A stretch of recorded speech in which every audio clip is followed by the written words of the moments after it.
Миний гар мараа хараа.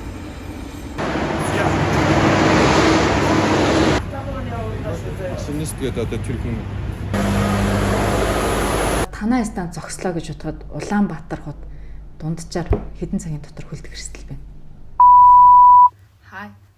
Та нар гэрийнхаа пар тэгээд ханаас ч гарч байгаа халуус байгаа штэ. Тэдний яг анхдагч их усүр нь хаанаас яаж үйлдвэрлэгддэг, ямар шат амжилгаар танай гэрт ирдгийг мэдий гэж бодож ирсэн үү?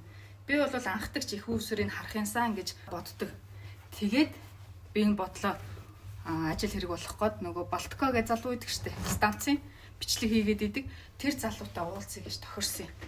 Тэгээ би одоо станц руу яваад станц дээр очиж бичлэг хийж байгаа. Ингээд дулааны 3 дугаар цахилгаан станц дээр ирсэн. За, станц бол улсын стратегийн онцгой богд учраас мэдээж улсын хамгаалтанд байдаг. Тийм болохоор хамаагүй бас зураг дарж бичлэг хийж болтгүй юм байлээ. Эхлээд Балтка маань станцын удирдлагуудаас зөвшөөрөл авч байгаа. Тэгээд бидэд орж байгаа шүү. За, станц руу орохдоо мэдээж биеийн байцаалтаа шалгуулад ямар зорилгоор яах гэж орж байгааг хэлээд тэгээд бидэд станцын хашаа руу орсон. Хамгийн түрүүнд бидэд очсон газар бол нөгөө нэг айхтэр хуур маань савсаад идэг нэг конус шиг хэлбэртэй байгууламж байдаг да. Тэрэн дээр очисон. Энийг болохоор хөргөх гардир гэдэг юм байна. Станцын цахилгаан эрчим хүчний үйлдвэрлэлд ашиглагдсан өндөр гарацтай халуус энэ хөргөх гардир руу ирээд ингээд дээрээсээ доош унах зарчмаар хөргөгдөөд эргээд станц руу татагдаад тэгээд дулаан үйлдвэрлэх процесст энэ усыг ашигладаг юм байна. Станцын хамгийн гол үндсэн хоёр тоноглол нь 100 болон турбин гинэ. 100 дулаан үйлдвэрлэх зорилттой бол харин турбин цахилгаан үйлдвэрлэх зорилттой тоног төхөөрөмж юм байна. Миний ойлгосноор станцын үйлдвэрлэлийн процесс яаж явагддггүй гэхээр эхлээд станц руу вагоноор нүрс очиж байгаа штэ. Тэр нүрсийг ингээ бутлуурт оруулаад бүр юучгүй бүр ямар ширхэвгүй ингээ нунтаг болгоод тэгээд 100 руу үлээж оруулдаг гинэ.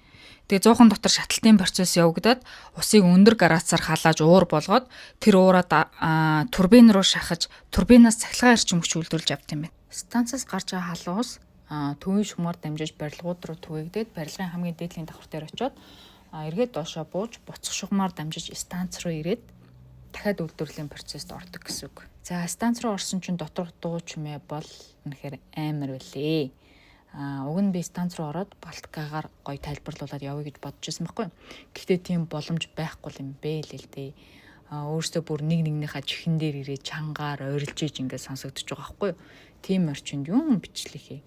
Бод төр яг ямар дуу чимээтэй байсныг та нарт сонсгож үзүүлье. Яг юм биш. Надад бас Балткагаас асууя гэсэн хэд хэдэн асуулт байсан байхгүй юу? Тийм болохоор станцаар явж үзснийхаа дараа бидэд Балткагийн өрөөнд орж тэр асуултуудаа асууж яхаа ярилцаа. Тэр яриагаа бас та нартайгаа хуваалцж байна. Балтка чи юу ямар мэрэгчлэлтэй дулааны инженер юм? Энэ станцд юу хэдэн онд ажилд орсон? Би болохоор анхны ажилд орж ирсэн сэтгэл ямар байсан? Зөв. Би болохоор Москвагийн эрчим хүчний их сургууль 21 он төгссөн. Зөв. Тийм, тэгээд болохоор 3 жил байжгаад 23 оны 23 нас орсон байна. 2 жил болж байгаа юм. 3 жил гэдэг л зүйлс. 2 жил болж байгаа юм. Тэгээд болохоор би хойно турбины инженер гэдэг мэргэжлэр төгссөн. Тийм, тэгээд анх станцд орж байхад бол би өөрөө уран үеийн инженер байхгүй юу? Манай өвөө инженер энд ажиллаж ирсэн. Аав маань инженер. Тэгээд би бас инженер. Тэгэнгүүтээ ер нь л анх станцд ороход тэгэл ер нь одоо за миний хийж чадах улстай хамгийн том одоо ингээд нөлөө үзүүлэх тийм нэлээд бахархалтай байсан ер нь л станцд орж байгаа. Тийм байна. Тэгэхээр 3 ярих чи ер нь хүүхд тахсаал станцыг мэдэх юм биш үү тийм. Хойно Оросд турбины гэж тустай байд юм, турбины инженер гэж. Тийм байдаг. Тэгээд ер нь л одоо жишээ нь илүү наривчлал явдаг л та. Тэнгүүтээ факультетээр одоо жишээ нь энергомаш гэвэл турбин одоо яаж хийхийг бүр зурдаг хүмүүстэй тооцоог нь хийж мэдэг.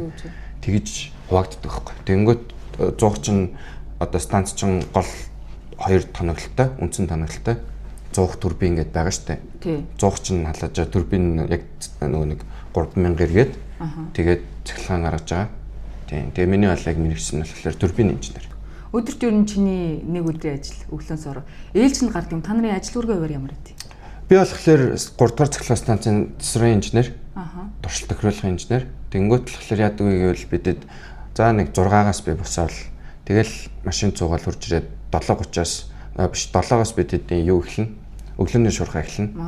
Тэргээр юу яригддаг вэ гэвэл бүх эхлээд цехийн дарга маань бүх инженерүүдэд цуглуулад тэгээ өрөөндөө хуралдаад ер нь за ийм гэмтлүүд гарсан байна. За тэгээд ажил чинь юу болохгүй байна гэдээ тэгээд илэн далангуу хамаг юмнуудаа ярилцсан. Тэрнийхээ дараагаар маструуд маань гараад өөрсдийнхөө засварчтай зааварчилгаагаа өгөөд тэгээд ажил үргээ хувааж аваад тэгээд ажилд явдаг. Тэгэж байж байгаад өдржөнгөө бидэд ажил мэжлээ хийж жагаад тэгээд 3 цагаас дахиад нэг шуурхай болоод тэгээд за энэ ажил ингэж явж гин ийм процесстэй байна, тэдээс дуусахаар байна ч юм уу те. Яагаад вэ гэвэл эн чинь нөгөө цаашаага цахилгаан дулаан болонгот тэл тоноглол болохоор цаг бол маш чухал. Яагаад вэ гэвэл одоо нэг турбин зөкслөө гэвэл тэгэл 25 мегаваттын нэг турбин зөкслөө гэвэл нэг 20 мянган айлын цахилгаан шууд тасрах юмтай бидэд ярьж байгаа болохоор нэг турбины хүчин чадал тэр хэмжээний байна гэсэн үг тийм. Тийм. Тэгэнгүүт одоо өөрсдийнхөө хүчин чадлаас хамаарал одоо тэгэнгүүт манай дээр 12 мегаваттын турбин байгаа, 25 мегаваттын турбин байгаа. Энэ турбинууд чинь нийлээ тэр 13 байсан уу? Үгүй. Нийтдээ 13 100 байгаа. 100 нь 13. Тийм, 8 турбин байгаа. Турбин 8. Тийм. Тэгэнгүүт болохоор 100 нь одоо жишээ нь ямар үүрэгтэй вэ гэвэл усыг 505 градус руу халаагаад тэгээд даралтанд оруулаад турбин рүүгээ шахаад турбинээ 1 минутанд 3000 удаа эргээд тэгээд тэндээсээ генератор дээрээ цахилгаан эрчим хүч үйлдвэрлэгдээд тэгээд айлууд руу хүрэгддэг гэсэн үг. Турбинээс цахилгаан эрчим хүч гарч байгаа юм уу? Тэгж байгаа. Дулаан. Дулаан нь болохоор 100-наас гарч байгаа. 100-наасаа гараад. Тийм. 100-наасаа гараад тэгээд турбин рүүгээ яваад тэгээд турбинээсээ гарч ирсэн уур маань конденсатор руу яваад конденсатороос дараа нь нам даралтын хаалгаагаар өндөр даралтын хаалгаагаар одоо хэдүүлээ сая очсон диаратор гэж ингээд дамжаал явна л да. Цикл байгаа ер нь л тийм. Схемээр ингээд явдаг аа. Тэнгөт одоо жишээ нь сонирхолтой юм ярихад 3000 эргэж байгаа гэдгсэн шүү дээ. Тэнгөт 1 секундэд 50 удаа. Тийм. Тэнгөт одоо жишээ нь бид хэдийн энэ гэрэл чинь 50 давтамжтай 50 герцтэй гэж ярьдаг та мэдхүү. За, санагдав. Эрчим хүчний гэж ярьдаг байхгүй. Тэнгөт энэ тэрний юу гэсэн үг вэ гэвэл энэ гэрэл бид хэдийн нүдэнд анзаарахгүй ч гэсэн 50 удаа асч унтарч байгаа. Секундэд. Яг нэг бичлэг хийж байхад мэдэгддэг шүү дээ. Тийм. Тэр байхгүй. Авчаад байдаг бичлэгэн дээр авчаад байдаг. Тийм. Зурагтан дээр бас электрон гүдэг гэж мэдэгдэг тодорхой. Зүг. Бидний нүдэнд мэдэгдэхгүй нэ яг энэ юун дээр төхөөрөмжийн юм илүү сайн мэддэг чинь тий. Нөгөө нэг тота фреймтэй болохоор бичлэг чинь тийм. Танай станц ер нь хэдэн онд үйлдвэрлэгдсэн. Тэрнээс хойш ер нь өргөтгөл хэр зэрэг хийгдсэн. Улаанбаатар хотын яг аль хэсгийг эрчим хүчээр хангаж байна. Ер нь бол манай станцын дунд даралтын хэсэг 1968 онд анх тавигдаад тэгэнгүүтээ 1988 онд өндөр даралтын хэсэгт өргөтгөл хийгдээд тэгээд тэрнээс хойш ер нь л өргөтгөл хийгдээгүй. Тийм. Тэгээд за яг хөө тэгээд 50 мегаваттын өргөтгөл хийжлээсэн л та нөгөө турбин гээд нөгөө нэг юу яадаг сая гэмтэл болдог. За. Тийм. Тэгээ одоо тэр чинь одоо тэгээд дараачлаас үгийн дахиад шинэ турбин тавьчихна л та. Тэрийг орлоод тийм. Саний тэр нөгөө гэмтэл чинь турбин дээр гарсан гэмтэл тий. Тийм, турбин дээр гарсан гэмтэл. Нэг турбин дээр гарсан гэмтэл. Тийм.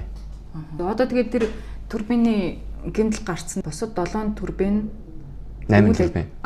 Бусад 8. Нийтдээ 9 байсан байхгүй. Тийм үү. Тэгээд тэр нь нэвтрээд 8 болсон байхгүй. Зүг. Тэгээд 8 турбинаар нөгөө хэвийн үйл ажиллагааж хангагдаад явж байгаа юм гэсэн. Тийм. Угийн бүх турбинууд станц дээр бол 24 цагаар ажилдаг. Тэгээд ээлжнийхэн болонгот одоо 12 цагаар солигдоод тэгээд байнгын турбинууд одоо жишээ нь нөгөөгдөл тоонуудыг хараад байж идэг. Тийм болохоор ер нь бол янз бүрийн цагт ингээд контролоос гарна гэсэн тохиолдол бол байхгүй. Тэнгөт бас ингээд яадаг вэ гэвэл одоо жишээ нь шүн гэмтэл гарангууд станцын одоо манай засварын цэхийн руу хэдэн цагт ч яриад тэгээд шууд бид хэдийн ажил үүрэгт байдаг хгүй. Тэнгөт ер нь утсаа унтрах ирэхгүй. Тэгээд хэдэн цагч дуудсан хурж ирэх хэвээр. Бараг нөгөө онцгой байдлын ялбатных шиг. Тийм. Тэгээ ер нь л шүн мөн дуудагдах бол шинжилээр дуудагдах ч юм уу те. Баяруудаа тийм. Ямар ч хамаагүй. Яг одоо гэвэл эн чинь хүн болгоны хэрэгжилж байгаа тог дулаантай бидэд ярьж байгаа болохоор. Тэгээ улсын онцгой стратегийн газар юм. Тийм. Энэ ямар их өсвөрөөр баригдсан юм? Оросын нөгөө социализм үеийн Оросын тийм тухайн үедээ наримт тусламж гэдэг юугаар тийм билээ. Би тэрийг үгийн хараад үзсэн чинь зөвлөлт талбайт улсын тодорхой хэмжээний тусламжтай тэгж баригдсан Монгол хоёрын ер нь л нийтийн төсвөөс гарсан байлээ. Тэгээд тэгтээ бол станц болгоныг барихад бол одоо техник эдийн засгийн үзүүлэлт гэж тэзүү хийгддэж штэ. Тэгэнгүүтээ юун дээр бол за манай багш бол зааж ирснээр ямар ч станц бол 10 жилийн дотор нөгөө нэг юугээ оруулсан хөрөнгөө нөх ёстой гэдэг юм байдیں۔ Тийм болохоор одоо манай 3 4 одоо ер нь улсын бүх станцууд өөрсдийнхөө юуг нөхцөн гэсэн үг.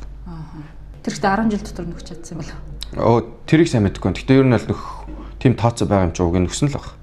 Тийм.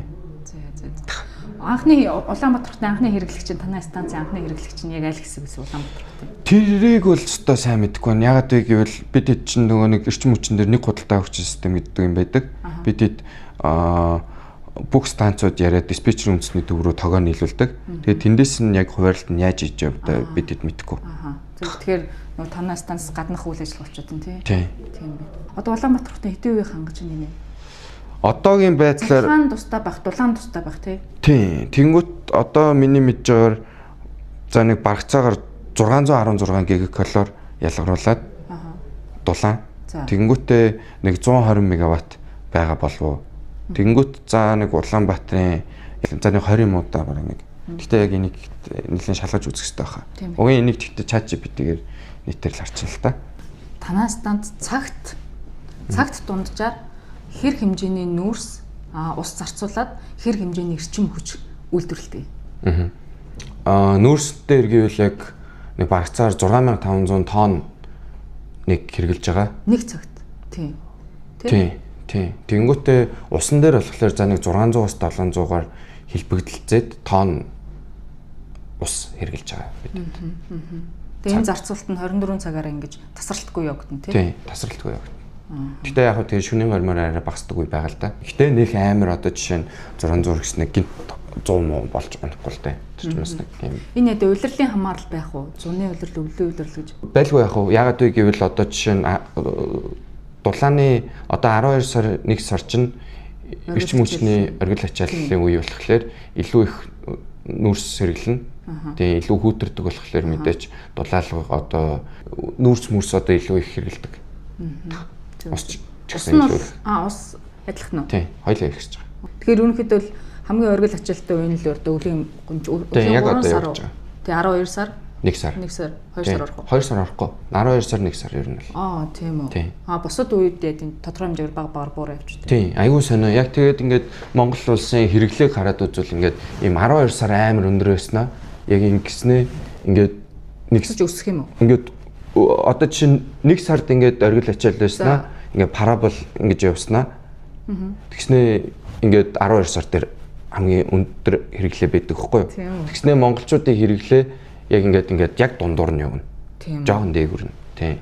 Тэгэнгүүт бас тэрэн дээр яг эдийн засгийн талаас хараад үзэнгүүт сайн тооцоо хийх ёстой л та яг тэц тавын төсөл яг зөв буруу юу тий. Тэгмэд одоо жишээ нь бид зөвхөн 12 сар 1 сард л хэрэглээ нь хүрэхгүй байвал шинээр шууд станц 600 мегаваттын станц барих чинь маш буруу штэ. Тэрний яг тооцоо бол маш нарийн байх штэ.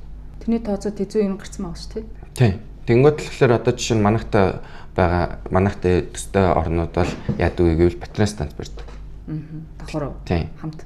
Үгүй батарей станц нөгөө нэг яг нөгөө 12 сар 1 сарын ачааллыг хувааж авахын тулд арай хямдхан болохоор тэгж барьдаг юм билээ. Машинаар бол баг хибрид маягийн. Тийм. Тэгж л аргалах гэдэг байгаа байхгүй юу. Тэгэнгүүт бас тэр чин мэдээч гэхдээ яг ингээд туйлын зөв, туйлын буруу гэдэг юм байхгүй шүү дээ. Би одоо тэгж хэлээд. Тэгэнгүүт тэр чин одоо жишээ нь мэдээч станц барих сул талтай давуу талтай гэдэг шиг батарей станц бол бас сул талтай давуу талтай. Ерөнхийдөө тэр 5 дугаар станц ердөө төсөл нь хязгаар эхлэн гэсэн төлөвлөгөө байна. Ер нь миний сонсноор болохоор зураг гаргал гарсан юм аа. Зургийг нь бол би одоо хараагүй байгаа. Гэхдээ MeTime гэдэг нэг компани тендерээр нь юу яагаад тэгээд одоо энэ 5 шар дээр баригдах гэж байгаа байхгүй юу? За газар нь тэнд юм ээ тий. Тийм. Одоо хуучин 2 дугаар цэглэгээ станцын хашаан дотор. За. Тэгээд тэр болохоор би одоо та бүхэнд танд одоо яагаад энэ маш муу санаа вэ гэдгийг хэлээ л та. Яагаад вэ гэвэл одоо жишээ нь эн чинь намайг бол сургууль тахад манай багш нар тэгдэг байсан. Станц бол баригдвал дандаа хотын цагт баригдах ёстой. Яагаад вэ гэвэл эрчим хүчээр хотод хэлээд явдаг. Одоо бид байгаа асуудлууд энэ түгжээ те энэ утаа мутаа чинь нэг газараа бидэд бүр тултал бөөгнөрөөд энэ нь яагаад вэ гэвэл энэ байрнууд чинь ийм амар ойрхон бидэн штэ. Тийм. Бус орнуудыг бодвол энэ нь юутай холбоотой вэ гэвэл хөрхийн энэ байрнууд бүгдээрээ дулааны шугамудаа дагаад ингээд чигжээд байгаа байхгүй. Тэгээд нэг зам дээр одоо жишээ нь 20,000 айл ингээд ийм амар нэг одоо жишээ нь манай 26 дугаар хороод тэгэхэд амар олон хүн тэгээд амьдарч байхад угийн ямар ч супер зам тавиад тэрний түгжийг байхгүй болох аргагүй байхгүй.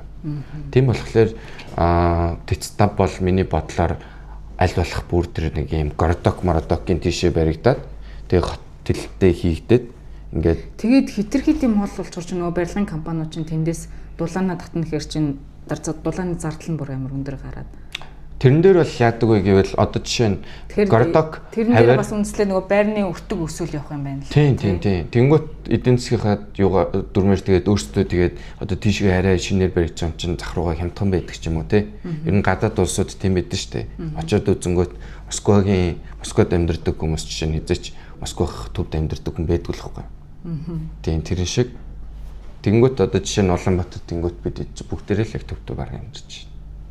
Тэгээ бүгдээрээ түгжрээд утаанда бүгд л ер нь тэгээ төрөөгөө шаваад шүү. Тэгээд яг базаад хэлэхэд бол Тэцтавын төсөл одоо жишээ нь хуучин энэ Тэц 2 гэдэг чинь тэр үедээ маш зөв бохгүй юу? 5 шар те энэ чинь хотын зах байгаа. Тэр үедээ бол яг зөв. Тэц 2 хэдэн оны станц лээ. Тэгээд бүр баг бас л 60 мараад л оны. Социализмын үеийн тий. Тэрнээс ч өмнө Улаанбаатар хотын хүн ам баг байгаа. Тэнгүүтээ 5 шар гээд барьж байгаа чинь тэнгүүт яг тулт хэлээд байгаа ч тийм. Тэнгүүт одоо жишээ нь Тэцтавын төслийг тэгж хийгдэх хэвээр. Тэгэхгүй энэ бол зүгээр яг ингээд ийм шархан дээр лент наажаал юм болж байгаа. Тийм ээ. Тэнд барьлаа гэж тэгээд ер нь бас л энэ нөгөө амар асуудлуудаа шийдэж чадахгүй байх юм чинь. Тийм. Ер нь л нөгөө нэг энэ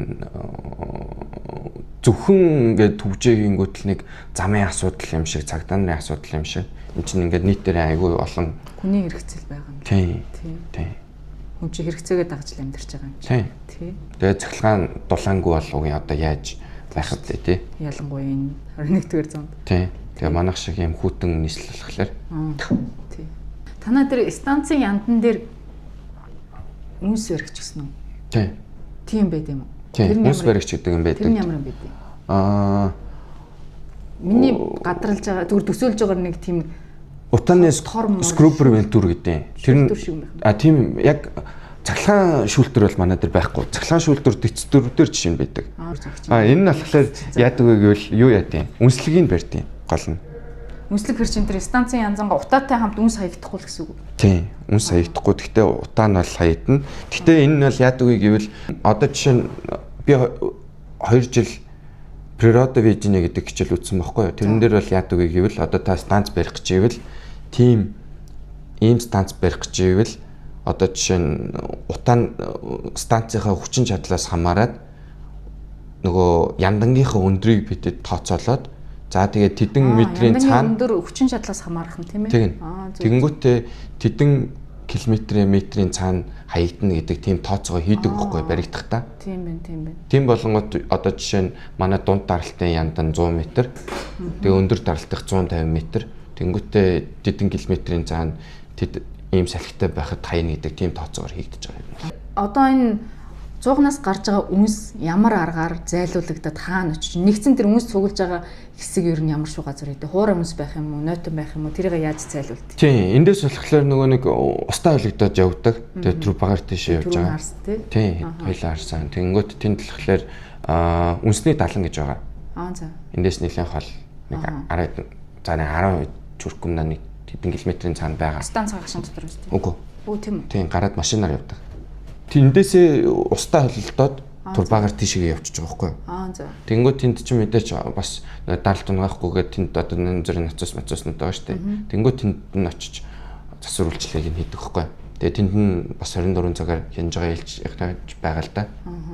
Тэнгүүд тэнд нь үнсний далан гэж юм байгаа. Устгаа хөлтөд юу яаж идэг. Тэгээд далан тэр одоо бол хүлдсэн л тийм нэг байх юм биш үү? Одоо бол үгүй тэр чинь нөгөө нэг байнгын ингээд ус нь ингээд даралттай ингэж орж ирдэг болохоор хүлддэг юм.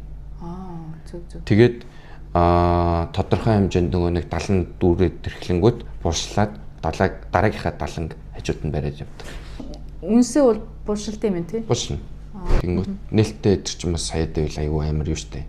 Харин тэгээ тий энэ их нүүрс өдөр чинь хичнээн богоон төлж байгаа л дээ. Тэр их нүүрс нь хаашаага яаж гард юм бол гэдэг сонирхолтой байхгүй юу? Тий. Тэнгүүтээ жишээ нь миний сонсноор 4-р цахилгаан станц манахаас өөрөөр ингээд нойтнор биш гэж байгаа. Хураагаар. Тэгснээ хураа нүүрсийг бас ашигладаг зөндөө газрууд байд юм билээ штэ. Тий. Тэнгүүт тийшээгээ дахиад нийлүүлдэг. Бас айгүй зөв хэрэглээ байгаа шүү дээ. Юу танаа станцд сэргээх эрчим хүчээр тоноолгдсон хэсэг байд юм уу? Ийм сэргээх эрчим хүч ашигладаг юм танаа? Тийм, манай дээр бол огт тийм юм байхгүй. Миний мэдхээр бол. Ер нь бол тэгтээ сонсохны ийм шаардлага байгаа юу? Сэргээх эрчим хүч ашиглах шаардлага. Манай дээр бол одоо бид нар чи өөрөө эрчим хүч үйлдвэрлэж байгаа болохоор шаардлага байхгүй л дээ. Тэгтээ ер нь л намайг 3 дугаар курст байхад манай сургууль дээр хятадын эрчим хүчний сайд урж ирээд тэгээ Power of Waste гэдэг нэг төсөл танилцуулчихсан байхгүй юу. Тэнгүүт тэр юу байсан бэ гэсэн чинь үйлдвэрлэгч орнууд Монгол, Хятад, Орос гэснээ ингээд бүх орнуудыг юу яагаад тэгээд энэ орнуудыг бид үйлдвэрлээд ингээд цахилгаанаар хангана гэдэг юм ярьжсэн байхгүй юу. Ийм том сүлжээ байгуулад. Тэгэхэд Монгол яаж орсон бэ гэсэн чинь Монголын говь хавьд айгүй их салхины запас байдаг гэж хятадууд судалгаа хийсэн байхгүй. Тэнгөт одоо жишээ нь тэндээс юу гэдэг нэг юм бидэд сэргийгдэх эрчим хүч буруу зөв гэж ярихын оронд ер нь л угийн барих хэрэгтэй. Угийн дэлхийд дахин бүгдээрээ сэргийгдэх эрчим хүч рүүгээ явж байгаа болохоор. Гэхдээ бол бас одоо нөгөө нэг Америк хятадын жишээнээс хараад үзэхэд зөвхөн сэргийгдэх эрчим хүч рүүгээ бас явах нь буруу. Тийм. Бидэд одоо жишээ нь өөрсдөө нүүрс айгүй хуурхаатай тийм болохоор тэгж нөгөө нэг юу яах зөвхөн сэргийгдэх эрчим хүч рүүгээ шилжих бас утгагүй байхгүй юу? Яг гэвэл тэр чинь бас тодорхой өртөгтэй байгаа шүү дээ. Тэнгүүтээ одоо жишээ нь тусалмал маягаар л явах хэрэгтэй байх тийм. Тийм. Тэнгүүт Америк одоо жишээ нь хятад энтер яагаад нөгөө нэг юм уламжлалт энэ нүүрсэн цахилгаан станцууд руугаа шилжсэн бэ гэвэл одоо би жишээ нь сая өнгөрсөн 7 хоногт нэг Jensen Huang гэдэг та мэдхүү нөгөө Nvidia гэдэг компани захирал Nvidia мэднэ. Тийм, мань хүн нэг ярилцлагаар орохдоо Трампыг амар магтсан байхгүй юу? Тэгээд юу гэж магтж ийнэ гэсэн чинь шинэ станцууд бариад эрчим хүчийг нээсэн гэж ярьж байгаа байхгүй тэр хүн. Тийм үү? Тийм. Тэгээд ярьж байгаа юм нь болохоор бид одоо хөгжиж байгаа 25 онд хятадтай техникийн дайн явж байна. Тэгэнгүүт энэ улсын аж үйлдвэрлэл шууд эрчим хүчнээс хамаардаг. Яг вэ гэвэл одоо тэр чинь цементний үйлдвэрлэхэд л айгүй их тоног төхөөрөмж цахилгаанаар ажиллаж байгаа шүү дээ. Тоног төхөөрөмжийн цахилгаанаар. Тийм. Тэнгүүт болохоор улсын аж үйлдвэрлэл шууд эрчим хүчнээс хамааралтай болохоор эрчим хүчийг тэлэх нь маш зөв баггүй. Тийм болохоор бидэд угийн аль болох хослоод бүгдээрингийн барих ёстой. Одоо ингээд танаа станцын тоног төхөөрөмж бүгд ингээд цахилгаанаар ажиллаж байгаа шүү дээ. Тий. Тэгэхээр одоо энэ танаа цахилгааны хэрэглээ чи өөрсдийнхөө үйлдвэрлэсэн цахилгааны буцаад станцтай хэрэглэж байгаа гэсэн үг тийм. Тэрийг угийн нөгөө нэг энэ хашаан дотроос аваад буцаж наашаага дамжуулдаг тийм дэд станц энэ төр гэж байд юм уу? Тэрийг бол би яг нарийн мэдэхгүй байна. Гэхдээ ер нь л одоо жишээ нь станцын тооцоог яаж хийдэг байсан бэ гэвэл одоо жишээ нь капитэ нетто брутто зарцуулалт нетто брутто гэж байдаг байхгүй юу? Брутто гингүүд одоо жишээ нь яг абсолют нөгөө нэг юм алдагдлаа тооцохгүйгээр нетто гингүүд одоо жишээ нь дотоод хэрэгжилж байгаа цахилгаан ийм алдагдлуудаа тооцож ирээд хоёр тооцоо гаргаж ирдэг байхгүй. Тийм үү. Тэнгүүт станцуулангууд өөрөө дотроосоо хэрэгжилж байгаа. Тэгээд тэр нь маш өндөр ер нь бас. Хэрэглээ нугас өндөр юм тийм. Тийм, угийн станцын хэрэглээ. Тийм, угийн сая хоёлаа харахад бол баахан ноцоосод байгаа сте. Тэр ноцоос болгон чинь тэгэл тог хэрэглээл явж байгаа. Турбин энтер гэдэг чи одоо турбины зарцуулалт энтер гэдэг чинь бүр амар илүү. Турбин ч өөрөө яг цахилгаан үйлдвэрлэж байгаа. Тийм. Гэтэ тэр юу чинь одоо турбин чинь мотор гэж байх уу? Тэр эргэлтийг юугаар гаргаж байгаа? Хөдөлгүүрээ генераторт холбогдож байгаа байхгүй юу? Тэнгүүт яадаг вэ? Тэнгүүт хөдөлгүүрээ яаж эргүүлж ийнэ гэвэл нөгөө нэг 500-тай уурч орж ирээд хүчээр үлээгээд тэрнийх нь өмнө нацаас тавигдаад тийм даралтаар эргэж байгаа. Тэгээ хүчээр ингээд эргэнгүүт нөгөө төнтэй холбоотой генератор нь эргэлдээ тэгээд тэндээсээ цахилгаан усж байгаа гэсэн үг байна. Ойлгосон. Сая нэг ийм нэг одоо манай нийслэлээс нэг тим яриа явуулсан байсан шүү дээ. Нэг энэ 3 дугаар цахилгаан станцын утаа ингээд ийм амир байна гэд та нэг тийм бичлэг үзсэн үү? Тэрэн дээр бол гэхдээ бас нэг тайлбар хийх хэрэгтэй юм шиг надад санагдсан байхгүй юу? Яагаад вэ гэвэл одоо жишээ нь манай тэгэхээр тийм бодит нөлөө байдаг юм. тодорхой хэмжээнд маш бага хэмжээнд байгаа. Гэхдээ бидэд одоо жишээ нь яг энд ингэж хурж ирснээ энд байгаа ингээд энэ PM-ийн хэмжээ чи зөвхөн станцаас байна гэж ярих ч маш утгагүй. Яагаад вэ гэвэл хэдүүлээ сая харсан шүү дээ. Ингээд нүүрсийг бүр ийм тийм байсан бүр ширхэгтэй бүр ширхэггүй ингээд ийм элс шиг болтол нь бүр өөрмөг нунтаг тийм. Тэгээд энэ чинь ингээд юу шатаангууд эн чинь дутуу шаталт маш багтай. Тэнгүүт утаа бага ялгарах байхгүй. Одоо тэнгүүт гэр ороллын айлууд одоо айлууд дээр чинь ийм нүүрс ингээд төрж ирээд шууд түлж байгаа шүү дээ. Одоо бол хагас кокс түлж байгаа тий. Хагас кокс түлэнгүүт тэр чинь хагас кокс чинь илүү үйлчлэг өндөртэй дутуу шаталт багтай гэж ярьдаг ч гэсэн зориултын 100 байдаг байхгүй. Хагас коксжуулсан түлх үү? Хагас кокст зориулсан 100 гэдэг. За.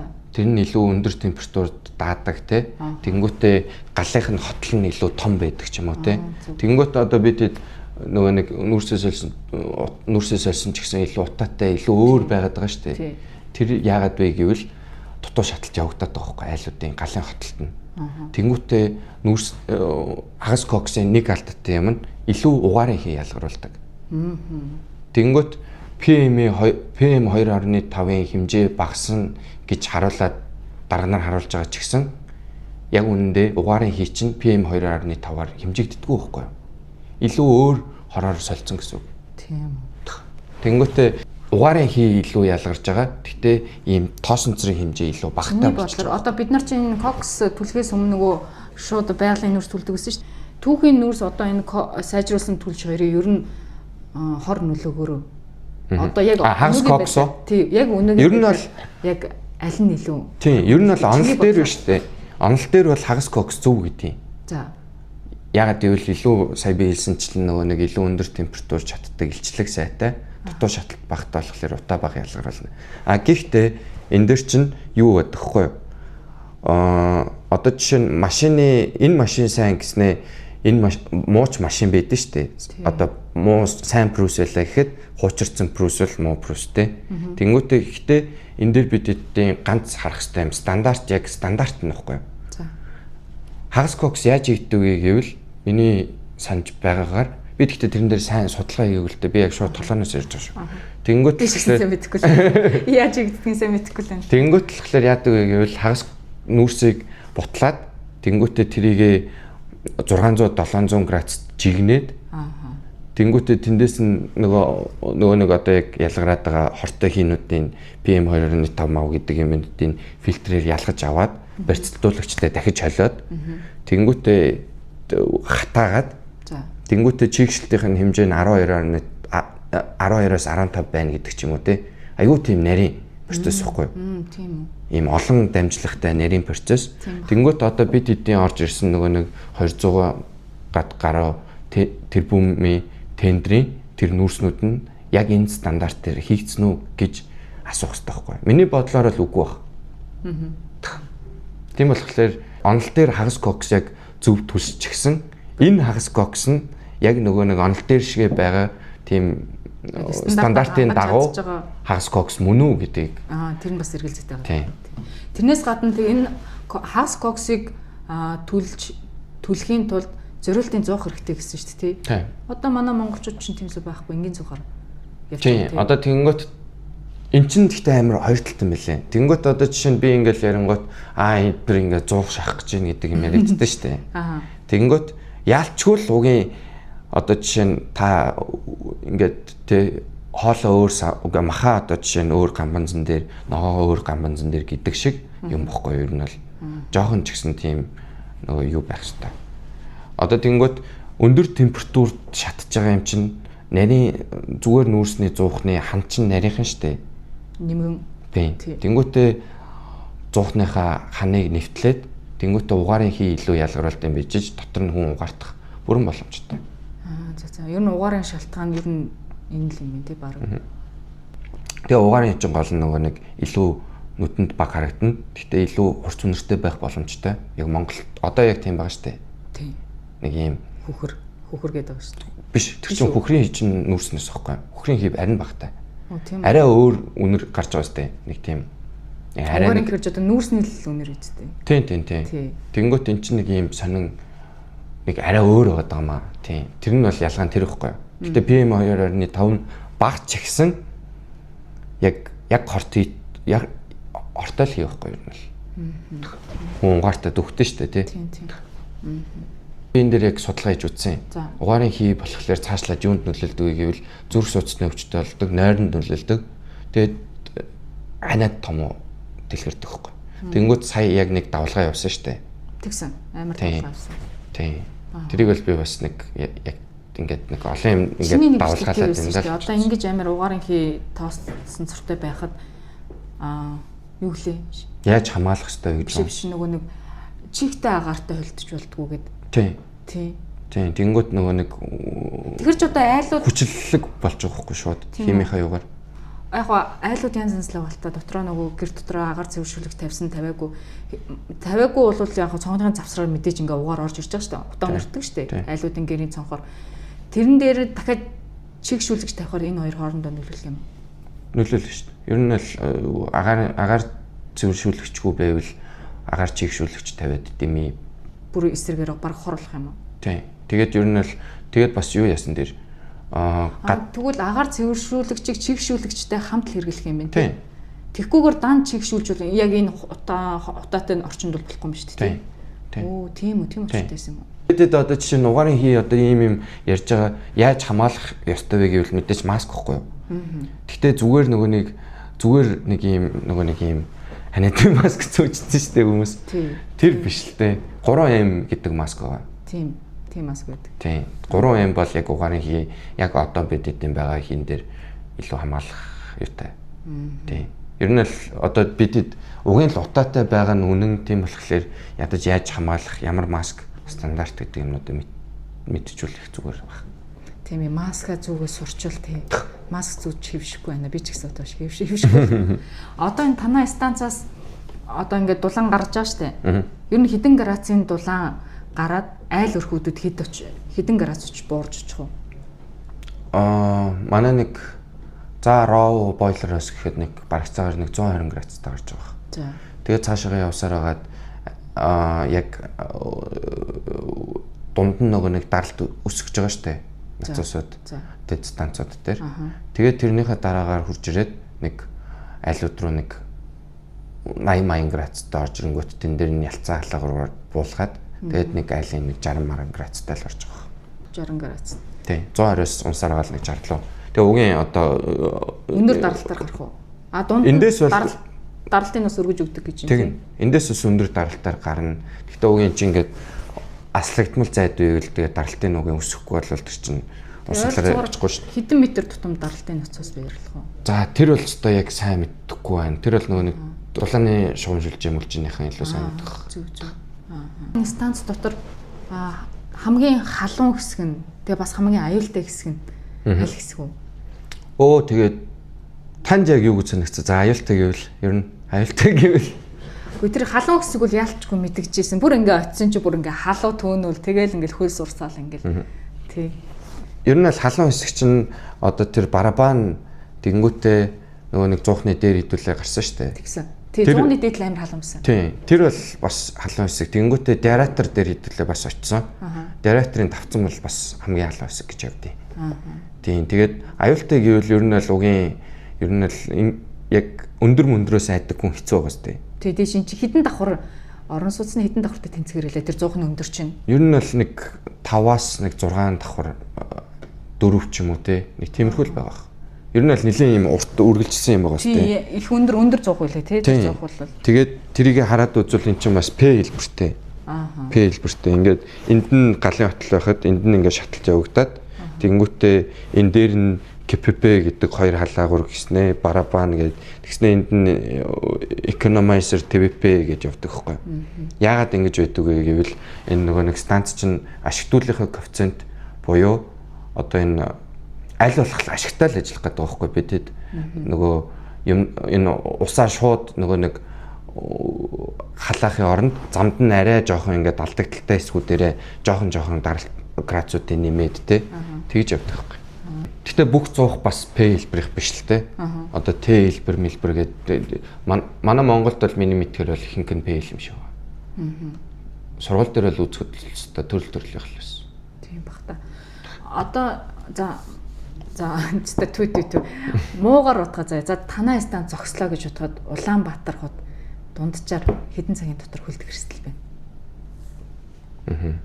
Ер нь л тэгээд байрны чинь дулаан тог тасрахад хэдэн цагийн дотор та даарна гэж бодож байна. За нэг 3 цаг маг юм болов. Тийм. Тэгэл 2 цагийн дотор л үлдчих واخ гэж бодож байна. Ер нь миний бодлоор.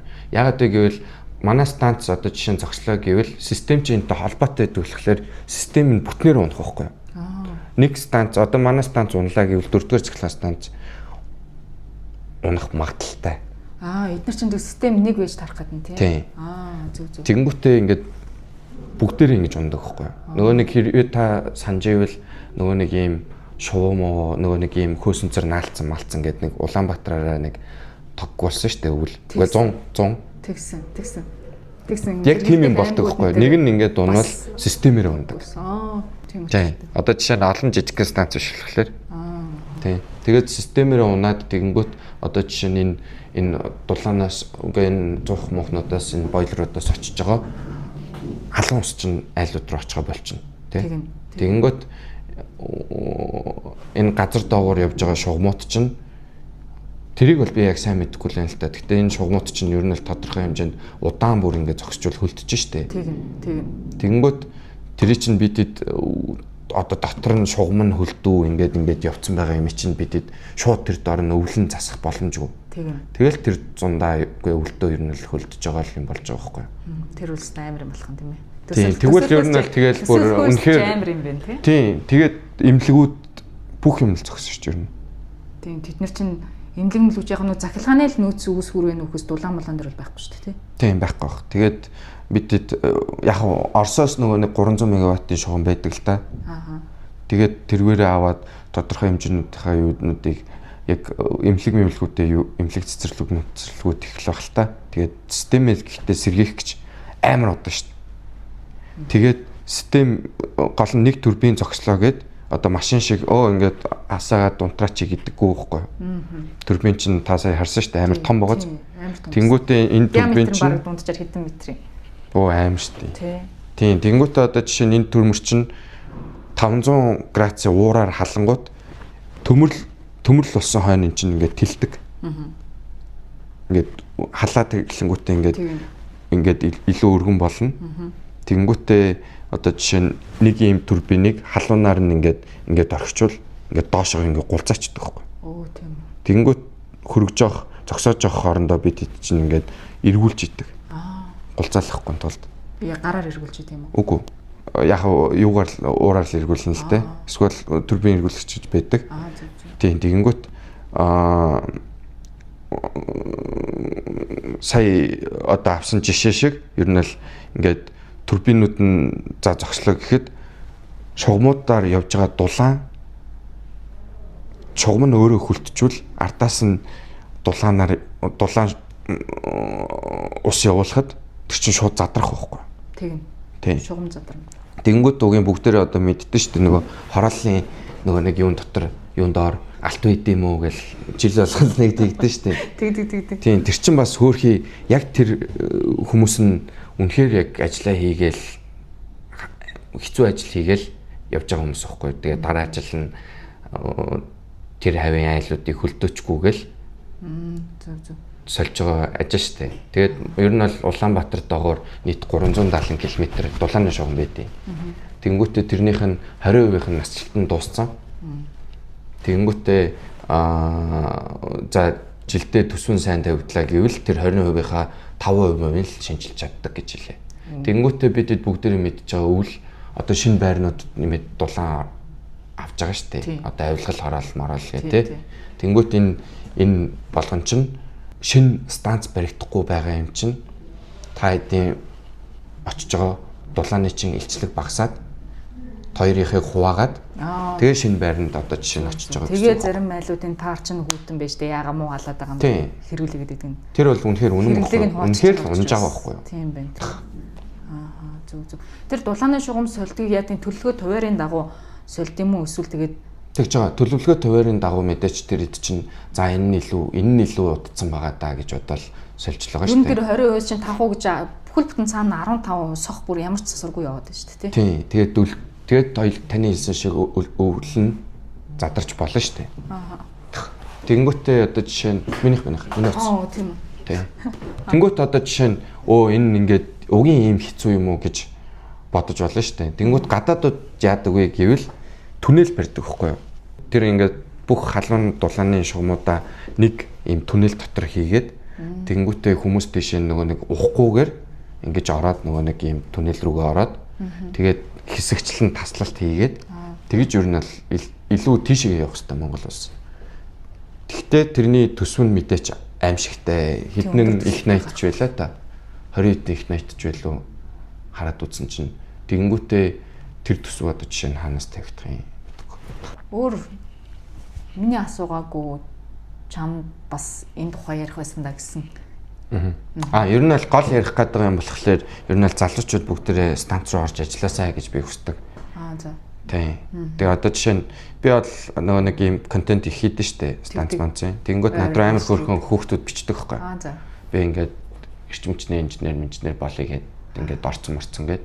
Тэнгүүд энэ хүмүүс маань одоо яагаад гинэ гэвэл айгүйх уурхаа муурхаар руу явчихад байгаа байхгүй. Тэнгүүт би болохоор юу гэж бодсон бэ гэвэл ийм одоо 2-3 жил ч юм уу те угийн одоогийн залуучууд чинь нэг газараа ингээд насаараа ажиллана гэд тийм байхгүй болсон шүү дээ өмнөх үеиг бодвол. Тийм тэгэнгүүт болохоор станцд би одоо жишээ нь өөр төрөй мэдэрсэн юм болохоор би ингээд хамаагүй ачаал авч сурсан байхгүй. Үдсэн сурж байгаа. Тэнгүүтээ өглөөний ингээд тогтмол сэрдэг тийм зөв хуваартай ядаж болно. Тэгээд одооний нөгөө манай үеийнхэнд бас бүгдээрээ биш л те. Гэхдээ ингээд ийм цаг маг ийм асуудалтай залуучууд их байдаг. Тэгээд тэр хэд маань жоохон ядаж тийм цагийн ажил хийгээд өөрсдөө нэг 2-3 жил ажиллаад цаашаа ингээд эндээс бол маш их юм сурна. Тэгээд ер нь бол станцд та ингээд хэдэн жил ажиллаад өөр миний бодлоор бол нэрээ хаач гологдохгүй. Тэг баг. Гагнуурчин байлаа гэхэд бол жишээ нь гагнуурч дундаас станцын гагнуурчд хамгийн өндөр стандарттай байхгүй. Тийм. Тэнгүүт болохоор одоо та бүхэн маань станцд орж ирээд ажиллаад тэгээд өөрсдөө илүү боловсруулад тэгээд дараагийнхаа юугаа явбал зөв юм болоо гэж бодож байна. Станц за яг ингээд танах руу орох гэдэг хүмүүс сонирхлоо гэхэд ямар хүмүүстэй яаж холбогдох юм? Ажлын оронтой ямар местэн дээр ажлын оронтой байгаа энэ гэдэг хаанаас яаж мэдчих болох вэ? Тийм, энэ ТЭЦ 3 гэдэг манай пэйж байгаа. Тэгээ тэрэн дээр болохоор пэйжээрээ тогтмол ийм ажлын нөгөө нэг юу явдаг. Ийм ажлын оронтой хэрэгтэй мэрэгтэй гэд. Тэгээд одоо та бүхэн маань хурж ирээд яг бүртгүүлээд юу явал шууд л баг манайх бол авч байгаа. Ягаад вэ гэвэл маш их одоо манай цэг гэхэд л нэг 20 түний ажилчингийн дутагдaltaй явж байгаа байхгүй. Орон тооны дутагдaltaй явж байгаа. Тэгэхээр нэг актер сүртэй нэг шалгуур үзүүлэлт энэ төр гэдэг юм гайгүй юм уу? Тийм. Тийм. Тэгээд ер нь л мэдээч гэхдээ тэгээд яг илүү нэрвчсэн юм дээр нэрвчсэн. Тэд нар бол мэрэгжлийн нарийнтын ур чадварууд. Тийм. Тэнгүүт угийн давуу талтай тий. Одоо жишээ нь за би өөр дээрээ шууд яг яхад би станцд орсноос хойш маш бага мөнгө өрсөн. Тийм. Хоол дотроо хоол байдаг. Хоолн дотроос за. Тийм. Тэнгүүтээ нөгөө нэг бид чинь картаар байдаг. Тэнгүүтээ кодороо хөнгөлүүлээд тэгээд идчихдэг байхгүй. Тэгээд одоо жишээ нь энэ дотроо бид идчихэн юутай дэлгүүртэй. Тэгээд тэр дэлгүүрээс кодороо юм худалдаж авах мөнгөөр биш. За. Тэнгүүт тэр чинь айгүй ингээд түнд хэмнэлттэй юм а тодорхой хэмжээнд тийм. Дотоод ер нь энэ танай станцын дотоод уур амьсгал юу нэрээ хамт олонны уур амьсгал. Хамт олонны уур амьсгал. Ер нь тийм чиглэлч чухал болчиход байна. Тийм, үнэхээр гоё штэ. Яг энэ хөдөлмөрийн хамт олон гэдэг юмыг яг мэдрэнэ. Юу вэ гэвэл одоо жишээ нь за би өмнө жишээ нь амар санаа энэ төр гэл нэг тийм маркетинг, entertainment тийм UB comedy ч юм уу тийм салбарт ажиллаж исэн. Тийм болохоор яг ажил нь яаж явдгийг мэднэ л дээ. Тэнгүүт энэ хамт олон чинь яг ингээд ажлын яг ийм хөдөлмөрийн хамт олон чинь бас өөр юм билээ. Одоо жишээ нь илүү олон ирчүүд те. Тэнгүүтээ яг ингээд засвараа хийж дуусчаад тэр нэг ялгарч байгаа допамины хэмжээ ч юм уу те.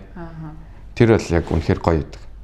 Яг ийм айгүй эрг гормон өнөрцөн газар гэх юм уу? Тийм. Тийм их ирчүүдэд ер нь тэр юм чинь бас их чухал юм шиг. Тийм. Ялангуяа одооны залуучуудад. Тийм. Тэгээ ер нь л тийм. Би бол одоо өөр дээр бол тэгж л бодож байна. Тэгээд нэг юмыг би зүгээр хальт ярьчвал нөгөө нэг хүн болгоо одоо нөгөө нэг станцуудаа хөвчл гэж хэлдэг шүү дээ. За. Энэ ер нь л би сая нөгөө нэг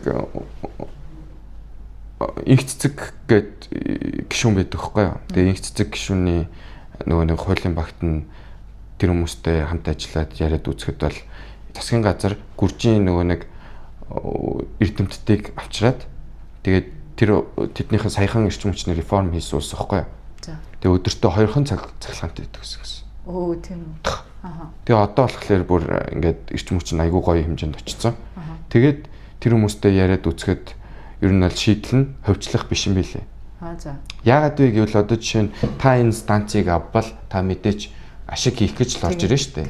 Тэнгүүт одоогийн байгаа хүн чинь улсаас барьсан байгаа штэ. Тэнгүүт улсаас барьсан байгаа юм чинь та станц аваад алдагталтай та ажиллах уу? Үгүй штэ. Буян болоод улстай тий. Үгүй штэ. Тийм бохгүй юу? Тэнгүүт энэ систем бохгүй юу илүү?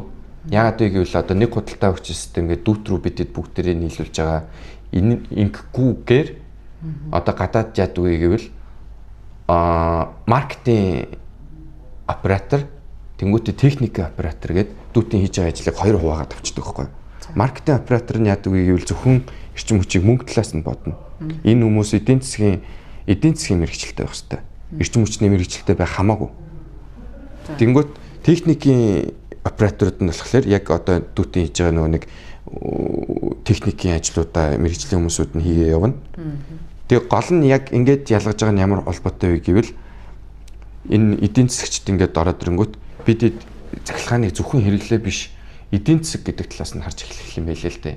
Тэгэхгүй одоо салбарт чинь бүгдээрээ л ер нь салбарын хүмүүс ажиллаж байна. Эрчим хүчний инженерүүд. Тэнгүүт бид чинь эдийн засаг талаас нь ойлголтгүй харж чадахгүй байхгүй. Хоёр талаас нь л харах хэрэгтэй. Тийм. Эн чинь мэдээж угийн энэ салбар дээр чинь агуу их мөнгө хэрэгжиж байгаа. Хүн болгон хэрэгжиж байгаа. Цахилгааны төлбөр, дулааны төлбөр гэж хийгдэж байгаа. Тэнгүүтээ тэгэл өмнө татаас авдаг байсан те. Тэгээд нүүрсэн дээр чинь хэрэглэгдэж байгаа. Тэгээд бүх юм айгүй амар их мөнгө хэлж байгаа мөртлөө бид энийг мөнгө гэдэг талаас нь харахгүй байгаа нь бид эдийн нэгдлийн амар том алдаа болсон байгаа байхгүй. Тэнгүүд одоо мэдээж бас тэгж ярьдаг л та хүмүүс одоо ингээд энэ улсд байснараа тэр нөгөө нэг чойрд байгаа нэг долчин юмээ тогтоо байгаамаа гэд. Тэнгүүд энэ дээр бас гадаадууд зохицуулт хийждэг байхгүй. Нэг ядуу айлт ингээд хямдхан тарифаар одоо нөгөө нэг анх оруулсан хөрөнгөө нөхцөн станц ажиллана гэдэг ч юм уу тийм зохицуулттай байдیں۔ Тэнгүүт яах вэ гэвэл бидэд одоо эрчим хүчээ бүр эдийн засаг болгож хараад тэнгүүтээ бүр одоо жишээ нь гадаад орнууд яадаг вэ гэвэл нөгөө нэг ийм сток ингээд өсчин гэж буудсан шүү дээ. Тийм. Захилгаан эрчим хүчээ бүр тэгж хардаг. Оо тийм үү. Тийм. Эд үедээ тэгээд үнэтэй болчдөг. Тэгж харангууд хүн болгон ойлголттой болоод тэгээд бид бүхний яриад идэг тэр дундаас найвлгал гэдэг юм чинь байхгүй болчихж байгаа байхгүй. Яаж байхгүй болж ийнэ гэвэл эдийн засаг та талаасаа хараад эдийн засагчд ажиллаад тэр чинь ингээд стокн дээр одоо яаж авилгах авах юм тийм шүү дээ. Тийм. Эрэлт нийлүүлэлтээ хараад тэгэл өсвөл буугаал явж байгаа юм шүү дээ. Тийм шүү дээ. Тэгэнгүүт болохоор яг эдийн засаг тийм талаасаа хараад бүдүүн бааргаар байгаад байгаа болохоор авилгал хийхэд амархан байгаа байхгүй бид. Ер нь л тэгж л дүгнэх дүнж байгаа. За Балтгада баярлалаа. Түрүүнд бидэд нөгөө станц руу ороод ингээд би юу ч мэдэхгүй шүү дээ. Станц гэж юу гэдэг ямар ч яг нэг уурын зуухан дотор бол орж үзсэн. Тэнд бол нэг гар аргаар ингээд нүүр шидэд ингээд нэг баг төсөөлөд баг нэг тиймэрхүү л хооны төсөөлтөд орсон. Юу бүр нүсэр том тэр турбин гэдэг чинь хичнээн баг 5-6 метрийн том диаметртэй эргэж ирсэн үү тийм том. Тэгээд дээшээ тэр 100 гэдэг чинь яасан ч өндөр бараг барилгын давхраар ярих юм бол 4-5 давхрын барилгын дайны өндөртэй тийм том P хэлбэрийн 100 ажиллаж ин гэдэг. Тэр болгоно нэгдэггүй залхууралгүй дагууж яваад энэ тийм учиртай энэ юм учиртай бүгднгийн айгүй гой сэтгэлээсээ тайлбарлаж өгсөн Балтикада баярлалаа. Ажилд нь амжилт хүсье. Удахгүй бас гадагш явах гэж байгаа тий сурахаар явах гэж байгаа тий. Тийм би одоо Канадад эрчим хүчний мэргэжлэр мастер илүү наривчлаад явна. Тийм тэгээд одоо миний мэргэжил болохоор одоо нөгөө нэг одоо би 2 жил ажиллаад яг станц гэж юу гэдэг талаас нь ойлгож байгаа болохоор одоо илүү томруулаад систем талаас нь хараад үзэх хэрэгтэй байна гэж бодоод тэгээд сурах гэж байгаа. Тэгээд бас болоогүй тэтгэлгээр сурж байгаа тий. Тэгэхээр систем мундаг байгаа хэрэг. Тийм тодорхой хэмжээний хувийн тэтгэлэг тий. За Балтикада баярлалаа. Ийм гоё халуун талаанаар хүлээж аваад нэгдэггүй сэтгэлээсээ тайлбарлаж өгсөн баярлалаа. Гэхдээ тэтгэлэг нь боловсролын зээлийн сангийн тэтгэлэг биш шүү. Бити улс төрт Монголын тэтгэлэг биш шүү. Тийм. Яг цэвэр өөрийнхөө чадвараар аплай хийж байгаа тэтгэлэг авсан тий. За баярлалаа. Баярлалаа. Амжилт хүсье. Сургалтанд нь амжилт хүсье. Тийм та чинь ингээд энд хурж ирээд тэгээд одоо ингээд угийн салбар чинь ингээд чимээгүй байгаа даа шүү дээ. Тийм тэгэнгүүт ийм бичлэг санаачлаад бас хийж аваад баярлалаа. За баярлалаа. За баярлалаа.